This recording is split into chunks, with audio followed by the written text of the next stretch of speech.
The X Zone Radio Show with Rob McConnell is largely an opinion talk show.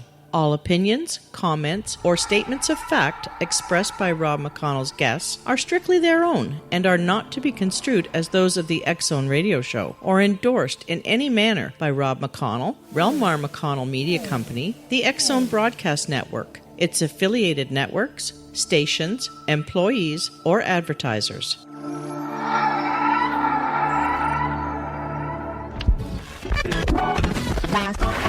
All Hit Radio.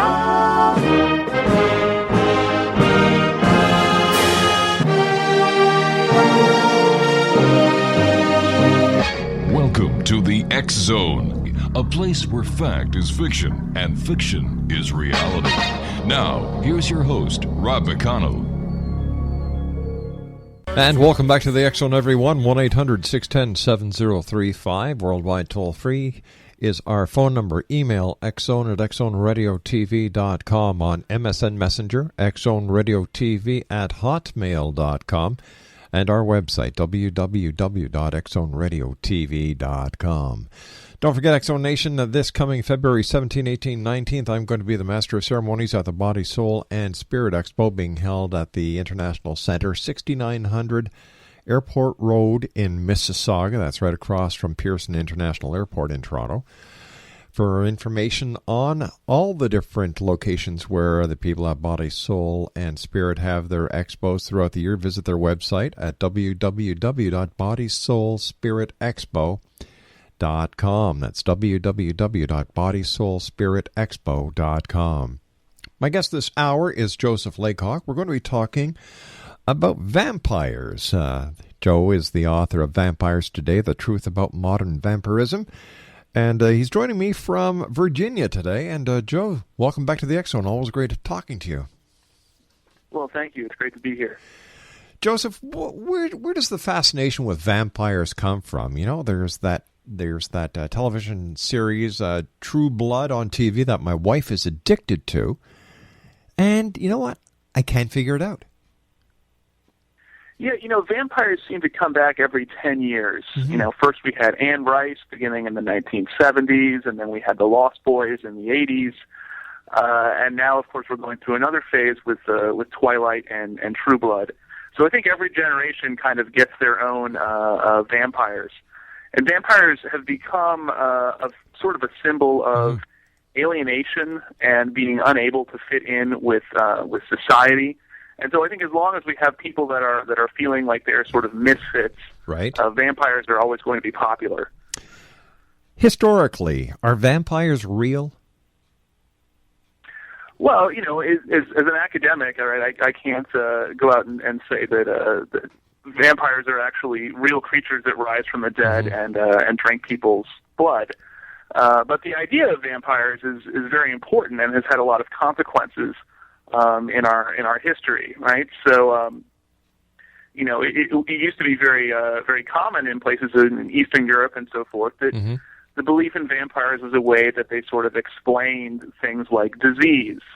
So, if a disease struck a family, it tended to wipe out each family member one by one as they got infected. And so, the idea that someone was sort of rising from the grave every night and picking a new family member to prey on would be an explanation of that. But you don't see many cases historically of people that say they actually saw a vampire feeding, right? So where does the myth and the legend come from then? Well, there's a couple different explanations. Psychologists have been very interested in that there does seem to be this kind of universal belief in an undead creature that drinks blood. So people like Sigmund Freud and Carl Jung, who are these famous psychologists, believe that there's something about the human mind that causes people to come up with these ideas, and they had kind of different theories about how this might have happened. Historically, the origins of the vampire are so old that they are kind of lost to history. Eastern Europe, unfortunately, has been sort of Grand Central Station. We've had all sorts of different people from all over the world moving through that part of Europe. And so we don't know which one of them could have spread this idea of vampires. So one theory is that vampires come from Persia, where you have the religion of Zoroastrianism, where there is a god of good associated with the sun and a god of evil associated with darkness. Other theories are that vampires could be Tibetan in origin. In Tibet, we find these statues of, wrathful gods who drink blood and have fangs that could have been spread into Eastern Europe by groups like the Mongols. So we really don't know, but vampires seem to be very, very old. All right, stand by, please, Joe. You and I have to take our first commercial break. Exonation Joseph Laycock is our special guest. His website, people.bu.edu/JLAY, or you just go to your Google and type in Joseph Laycock. We'll be back on the other side of this commercial break talking about vampires here in the X Zone.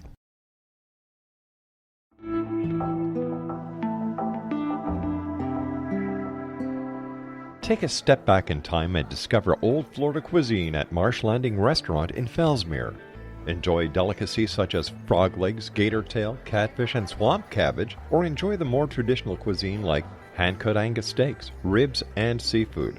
Join us for breakfast with a southern flair featuring sweet potato pancakes, biscuits, and gravy, and much more.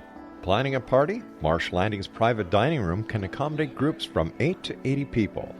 While you're visiting, enjoy the historic pictures, artifacts, and stories that line the walls. Marsh Landing is truly a unique experience. Marsh Landing Restaurant, 44 North Broadway in historic Fellsmere, or visit marshlandingrestaurant.com. Marsh Landing, old Florida cuisine at its best.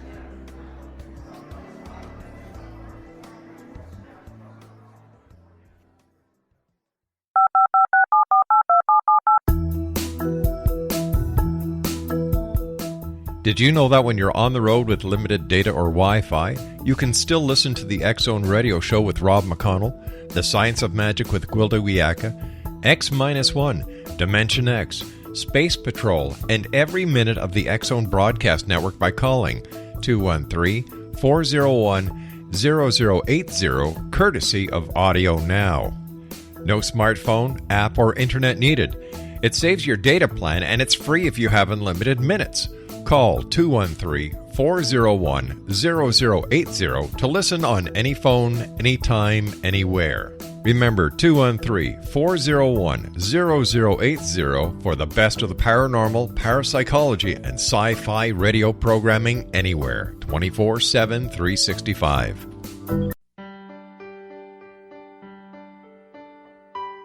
We all desire health, happiness, and fulfillment, but often get in our own way. Repeated patterns that leave us out of control can keep us feeling powerless, frustrated, and unable to move forward in spite of our best efforts. Unconscious patterning disconnects us from our gifts, often destroying the very thing we seek. But there is an answer. We can take charge of our destiny and heal the trauma of our history. Shamanism is an effective ancient modality that can reconnect us with our true selves, empower the creation of our dreams, and return us to health and balance. Cody Alexander is a certified shamanic practitioner and teacher with 11 years' experience. Email healingpathways33@gmail.com or visit codyalexander.net to schedule a long-distance shamanic session today.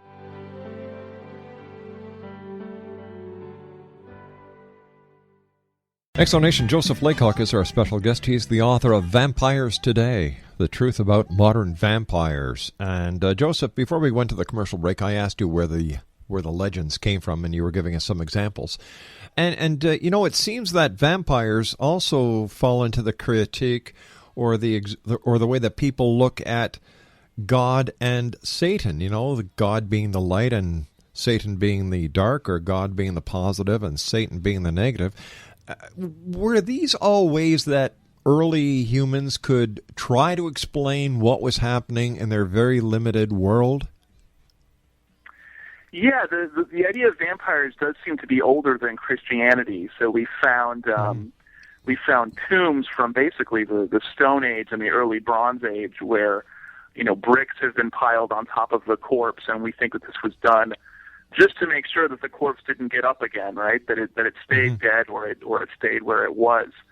And then there's evidence that when the Orthodox Church came into Eastern Europe and began converting pagan groups, that this fear that there were sort of creatures in the night that would drink your blood became part of a Christian worldview, right? Where anything dark and dangerous is sort of on the side of Satan, and anything that can protect you from that is on the side of God.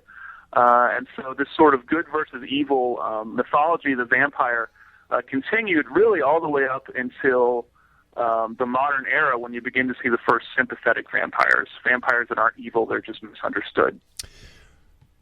Once again, we were talking about the television shows True Blood, which is one of the ones that comes to mind. Like I said, my wife is addicted to that show. And I also know that in major metropolis areas, and maybe even in small-town America, there are groups that like to pretend that they're vampires. And I was wondering if you did any studying into these people and why they do what they do. Yeah, I'm a bit of an expert on this. So my book, Vampires Today, The Truth About Modern Vampirism, is based on my time with the Atlanta Vampire Alliance. And this is a group of self-identified vampires living in Atlanta, Georgia, and the surrounding areas. And yes, there are indeed thousands and possibly even tens of thousands of individuals that identify as vampires living throughout North America and throughout the world. Most of them don't actually drink blood. A high percentage of them are what are called psychic vampires, and they say they feed off of sort of the energy of other people. And if you actually meet these people, they are surprisingly normal people. We have this sort of image of anyone that would participate in this behavior must be mentally ill. And what I found is that they don't seem to be mentally ill. They seem to be rational and critical of themselves and ask themselves, I'm drinking blood. Am I crazy to do this? How can I do this safely and so forth? So it's an extremely misunderstood group, and this is what I talk about in the book. Do you mean they actually do drink blood? Yes, a percentage of them identify as what's called sanguinarian vampires. And they do consume human blood. Usually, these are very small amounts of blood, so not biting someone on the neck like you would see in True Blood or in a Hollywood film. But usually, they will find a donor, someone who will let them drink a little bit of their blood. And then the most common way to extract the blood is they will go to a pharmacy and get the needles for diabetics who need to test their blood. And this is sterile, and this will make a few pinpricks of blood, and most vampires say that's really all they need. Why do they drink blood? Well, most sanguinarian vampires would say that this is a health need, that for whatever reason, if they go without blood, that they deteriorate mentally, physically, and spiritually. And this can range from things like having nightmares to feeling distracted and having kind of ADHD symptoms and so on. And for whatever reason, they say as long as I periodically drink human blood, this all goes away, and I feel much better, and I feel sort of more alert. As to why they have this, if it's psychological or if there's something unique about them where that drinking blood actually benefits them, we don't have any evidence for this one way or the other. I was just going to ask you if there's any medical reasoning behind it, but as you just said, there's no reasoning behind it. How safe is it in today's society for these people to drink another person's blood? Well, they'll be the first to tell you this is inherently risky behavior, and so. Even people that are consuming blood in this community will say, if you're not 18 or you're not 21 or whatever, you shouldn't be doing this because it's dangerous. And they can reduce the risk by having their partner tested for sexually transmitted diseases. And so far that seems to be working. Obviously, you can tell if they have the HIV virus or something like that. But there is a concern that there could be other diseases that are transmitted through drinking blood that we don't know about, right? Because medical science is not prepared for this as a way for diseases to spread. Most people don't drink each other's blood. So there's always some concern that this could still be unsafe. Is there a risk of a person who enjoys drinking human blood that the next step is cannibalism? I mean, sure, right? There hasn't been. I don't think there's been a case of that in the real vampire community. Mm-hmm. This is a community that actually polices itself. So if they are aware of someone that has been, making jokes about eating their neighbor or eating their dog or something like this on the internet, they will monitor that person and make sure that they don't do anything foolish. But there are always people that end up in the news that seem to be genuinely mentally ill and are breaking the law. And just last month, there was a 19-year-old in Galveston, Texas, who broke into a woman's home and bit her on the neck. So these things do still happen. True Blood on TV, vampires, werewolves. What do the members of the real vampire community say about this TV show? Does this give them a bum rap, or does it raise awareness to the existence of their neighborhood? It's very interesting because I was doing my research in the South, which obviously is where True Blood is set. Atlanta is part of the Bible Belt. And the show True Blood did often seem to have sort of remarkable similarities to the actual vampires that I was interviewing in Atlanta. And these were individuals that were trying to prove, that vampires are basically ordinary people, that you shouldn't be afraid if your neighbor is a vampire, and so forth. But at the same time, I met people who, they were kicked out of their church if people found out they were a vampire, or could lose their job if people found out they were a vampire. So the issues depicted on the show, I think actually are various, very serious issues. So I think that, True Blood is seen as maybe just as entertainment by this community, but still as one of the better representations of vampires that's out there. Exonation, our guest this hour is Joseph Laycock. He's the author of Vampires Today, The Truth About Modern Vampirism. Why did you write this book? Well, I'm a scholar of religion, and I gave this paper at a religion conference because most people, when they hear about this, assume, well, if you're drinking blood, that's a cult phenomenon, right? Vampires are a cult, and they're probably affiliated with Satanism and other sort of dark religious movements. And what I argued was that this isn't really true, right? That there are vampires who are Satanists, but there are also vampires who are Jews and Muslims and Christians and atheists. So this is probably not the best way to think about it, is as a religious cult. And then Prager asked me if I would write a book. And so when you write a book, you write a pitch for what you want to talk about and who would read it and so forth. And they said, well, this isn't a very good pitch because you didn't say anything about Twilight. And I said, what's Twilight? And then I realized that 2009 was going to be sort of a big year for vampires. So that's how the book got written. How did your book change your beliefs? Was there anything that happened during the workings of your book that shook your very basis of belief?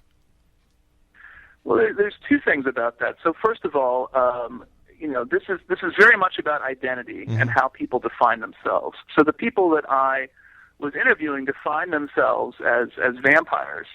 And so after working with them, I began to think of myself in a way that I didn't think of myself before, which is I now think of myself as a non-vampire. Right? So my identity changed somewhat as a result of encountering this other group of people. But I also wanted to try as best I could to understand what the world looks like to them. And I'll never know what the world looks like to a real vampire. I'll never know what it feels like to want to drink human blood and so forth.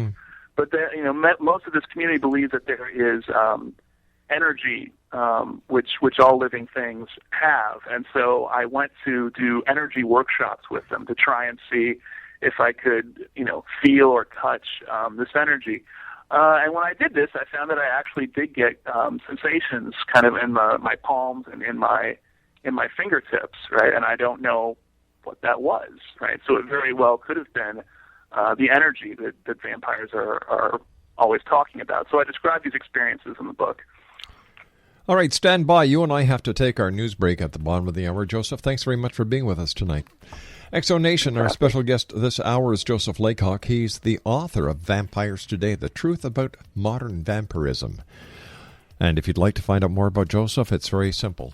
Go to your favorite search engine, type in Joseph Laycock, vampires, and all the information that you'll ever need is right there. We'll be back on the other side of this commercial break with Joseph Laycock as we continue from our studios in Hamilton, Ontario, Canada. 1-800-610-7035 is worldwide toll-free.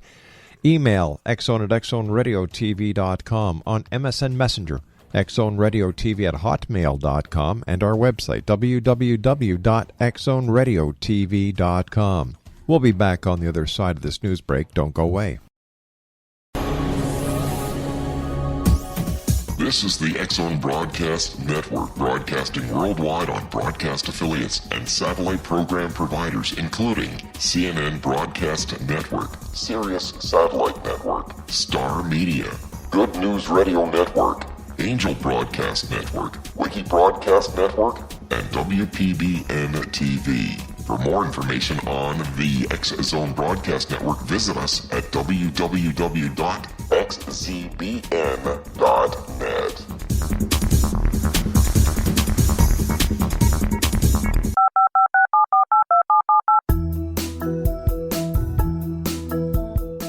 Did you know that when you're on the road with limited data or Wi-Fi, you can still listen to the X-Zone Radio Show with Rob McConnell, The Science of Magic with Gwilda Wiyaka, X-1, Dimension X, Space Patrol, and every minute of the X-Zone Broadcast Network by calling 213-401-0080, courtesy of Audio Now.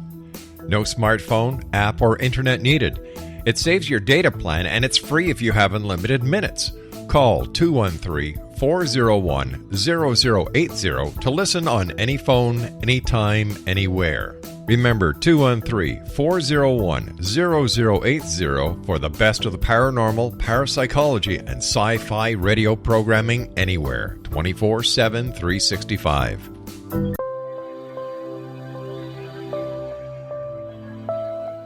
There's a legend shared by many indigenous cultures of a time when the nations were cast to the four corners of the world. Each nation was given a body of sacred knowledge that held a different portion of the truth to preserve. True reality could not be known until all the nations reunited, combining the information. If a single one was missing, the world could not be reborn and darkness would prevail. The Science of Magic Radio is dedicated to reuniting the sacred knowledge. With the understanding, none of us has all the answers, but together we can open new perceptions and possibilities. Through our combined vision, the world can be reborn into a place where darkness no longer prevails. Join me, Gwilda Wiyaka, and the Science of Magic daily on the X-Zone Broadcast Network, xzbn.net, or visit us at thescienceofmagic.net.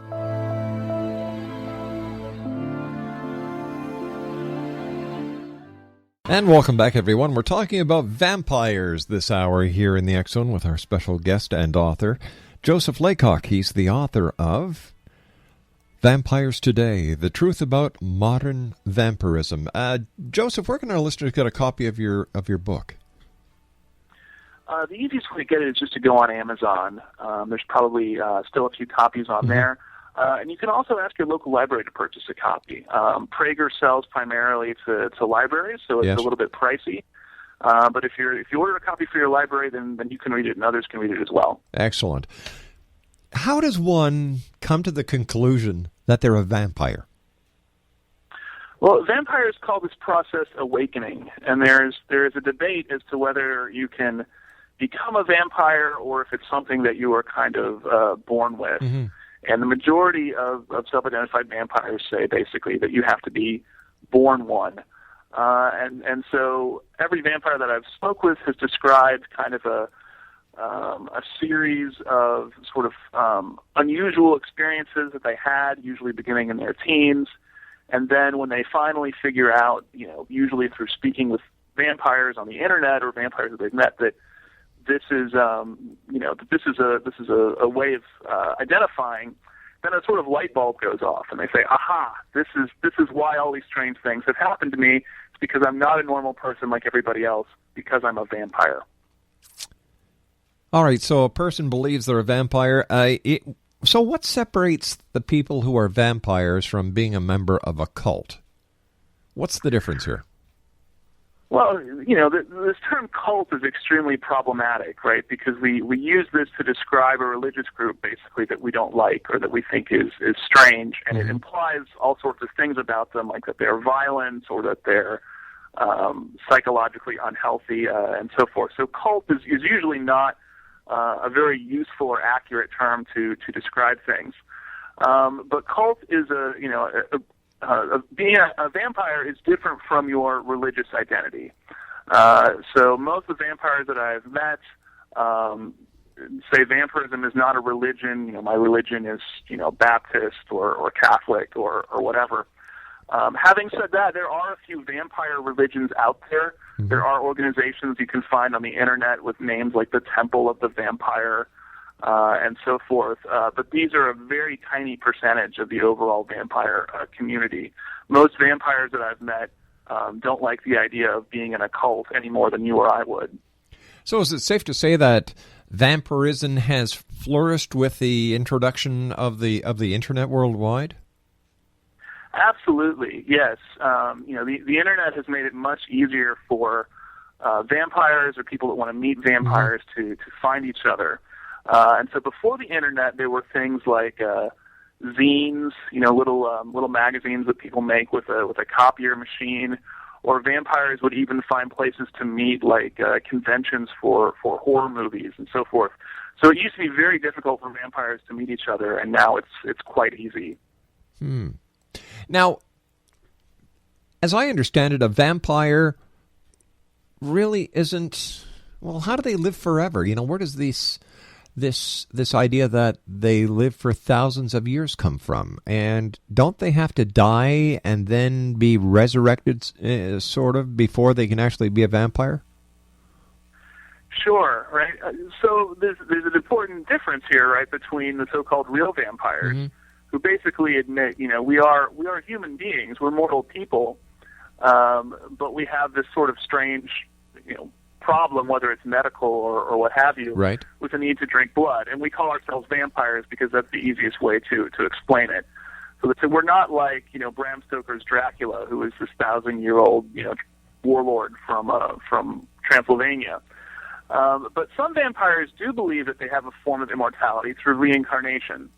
Right? And they think that even though they're going to get old and die like everyone else, that being a vampire will sort of give them kind of a leg up on their next lifetime, and that when they're reborn as a new person, that they'll have more of their memories and will kind of be able to take more with them, and will be reincarnated as another person who is also a real vampire. Is there a connection between vampirism and the goth groups that we've seen around? Yeah, there is, and there's actually some antagonism between these groups because goths don't want people seeing the way they dress and assuming that they drink blood, and real vampires don't like being associated with the style of dress. So there are certainly real vampires that dress very conservatively, or will dress like a hippie or like a jock or whatever. They don't all wear the black eyeliner and so forth that we associate with goth culture.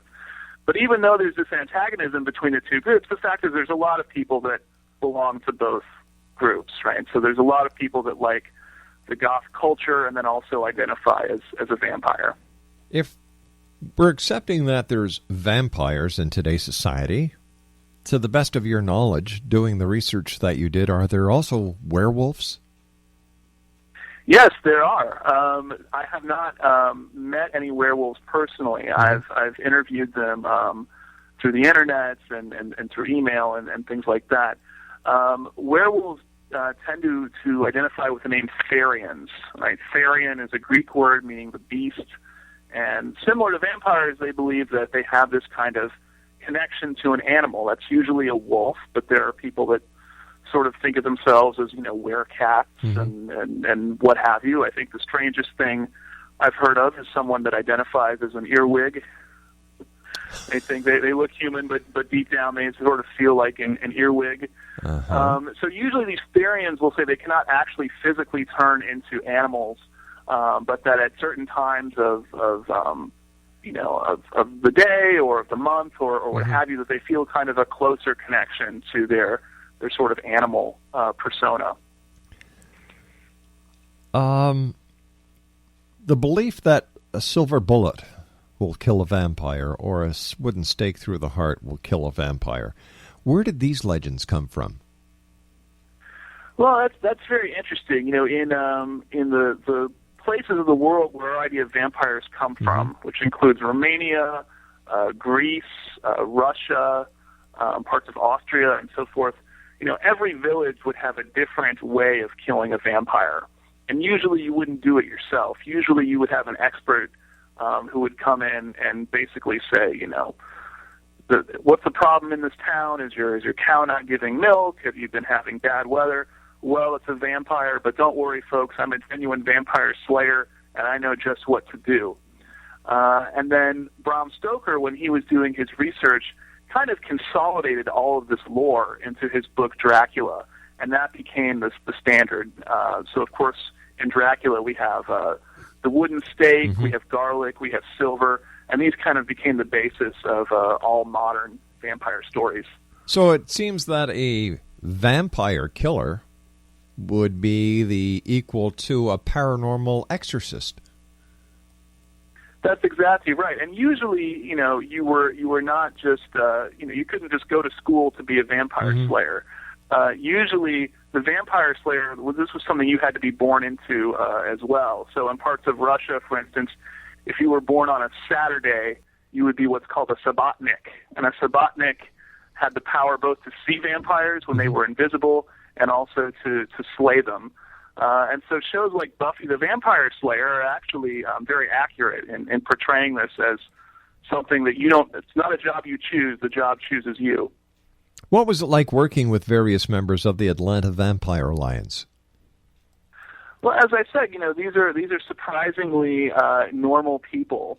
And the Atlanta Vampire Alliance in particular is a vampire group that's very interested in being taken seriously and attracting serious medical and scientific research for vampires.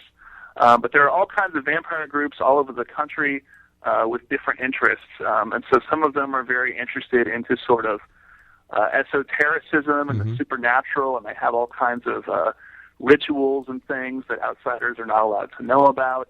And some of them are very social and have these huge, Gothic parties in places like New York and Los Angeles. So it's a big community. You shouldn't stereotype real vampires. They come in all different shapes and sizes. Going back to 1966, there was a reporter by the name of Susan Walsh who disappeared. Did the vampires get her? Right, yeah. So that was in the 90s. Susan Walsh had been doing a report on the vampire community in New York, which is a pretty big community, and at that time was mostly underground and hard to find. She disappeared, and of course it made a very good story that she had basically found out too much about vampires and had been sort of silenced. And there are even a few vampires in New York that kind of, like to endorse this rumor. I don't think that's what really happened. Another project that she was working on at the same time as the vampires was she was writing on the Russian mafia in New York, and she had named specific members of the Russian mafia in her articles. So if she disappeared, I really think the people to look at is the Russian people in mob. organized crime, Exactly. And not some young people who identify as vampires. The name Rod Farrell came up. Who is Rod Farrell? Yes, Rod Farrell in 1996 was a teenager and had a group of self-identified vampires in Kentucky. They drove from Kentucky to visit an ex-girlfriend in Florida, at which point Rod killed the girlfriend's parents, and then the group drove from there to New Orleans, where they were eventually arrested. And so at the time, this caused a huge panic that all of these teenagers were going to read Anne Rice and were going to go out and kill people. That doesn't seem to be the case. It looks like Rod actually was having a lot of problems with drug addiction and some very serious abuse in his home life. But I was recently interviewed by MSNBC, who has gone back and looked at this case, and they've interviewed Rod in prison. He's now 30 and still identifies as a vampire, although he expresses profound remorse for what he did in 1986. How hard is it for a member of a vampire community to be outed by the other members of the community?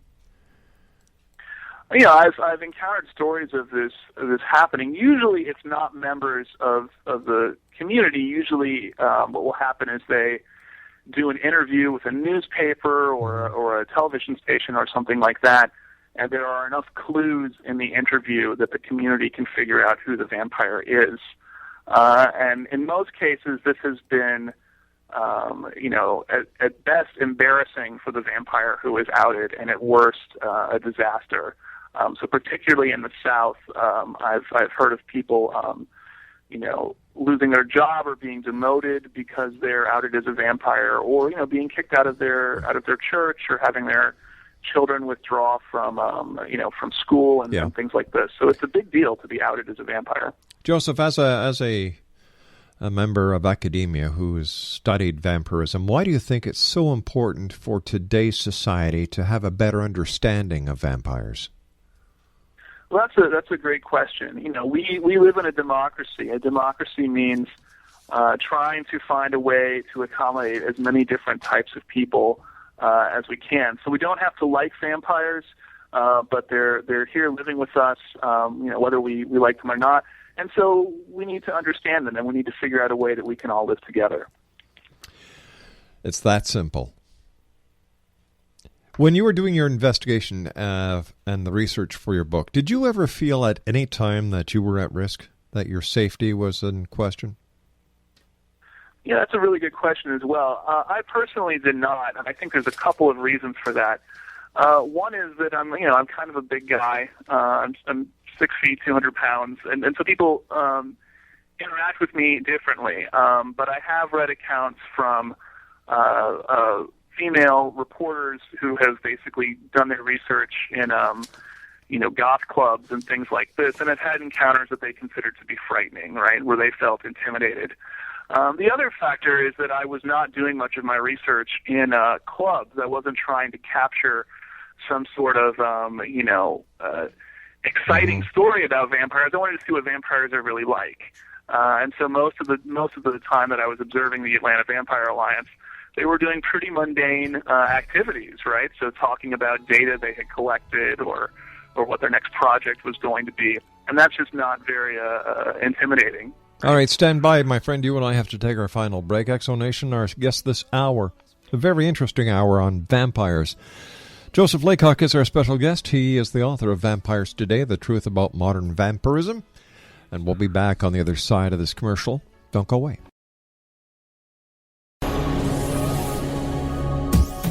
This is the X-Zone Broadcast Network, broadcasting worldwide on broadcast affiliates and satellite program providers, including CNN Broadcast Network, Sirius Satellite Network, Star Media, Good News Radio Network, Angel Broadcast Network, Wiki Broadcast Network, and WPBN TV. For more information on the X-Zone Broadcast Network, visit us at www.xzbn.net.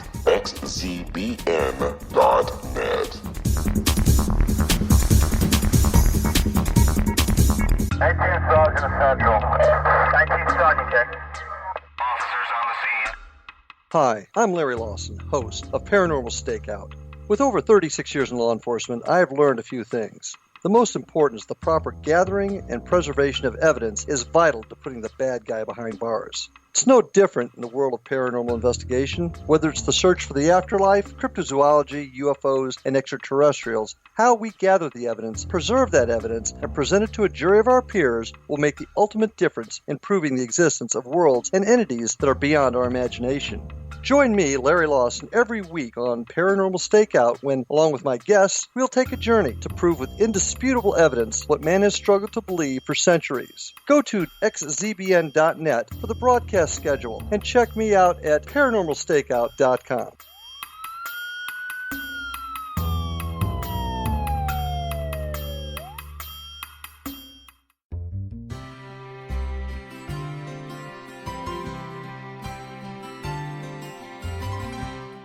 True healing must address 4 levels: physical, emotional, mental, and spiritual, for us to live joyful and productive lives. We tend to treat 3 of the 4, leaving the spiritual languishing. If you're tired of the same dysfunctional patterns cropping up in your life, Soul Balancing is for you. Trixie Phelps, owner and founder of Soul Balancing, is a naturally gifted energy healer trained in numerous esoteric forms, including shamanism. Trixie has created a powerful modality that safely and effectively clears your energetic field. A Soul Balancing session can remove interference, heal trauma, and restore your hope. Contact Trixie for a life-changing long-distance session today. www.soulbalancing.world.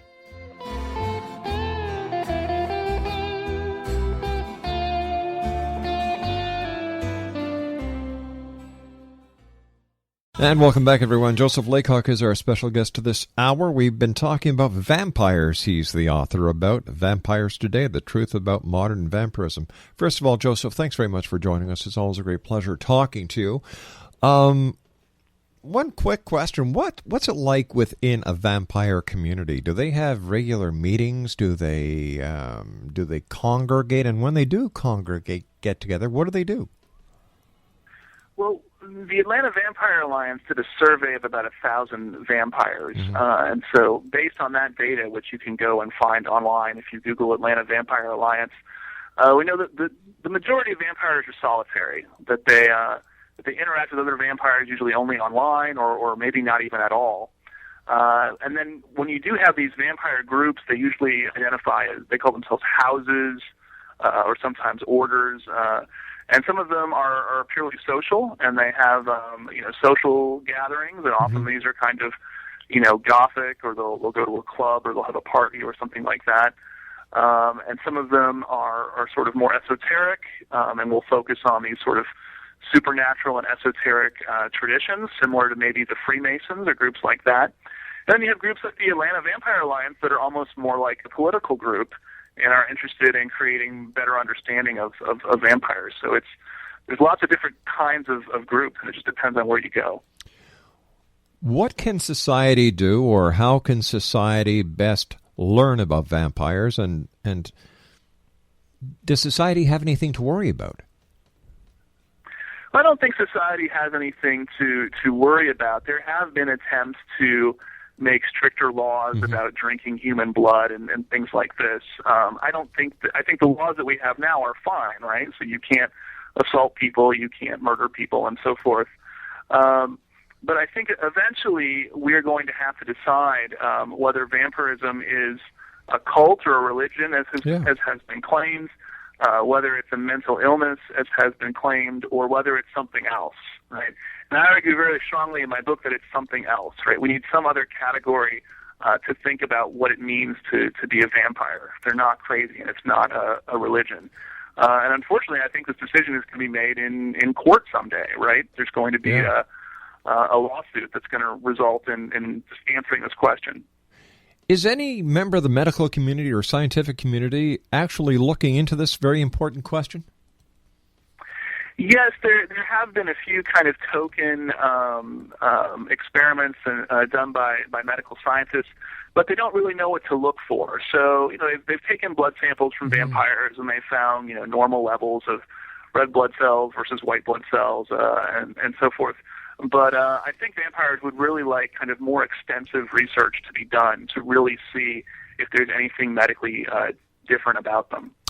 Joseph, I want to thank you so much for joining us. Always a great pleasure talking to you. Once again, let our listeners know how they can find out more about you and where they can get your book. Yeah, the easiest way to find me and to find my book is just to go onto Google and type in Joseph Laycock.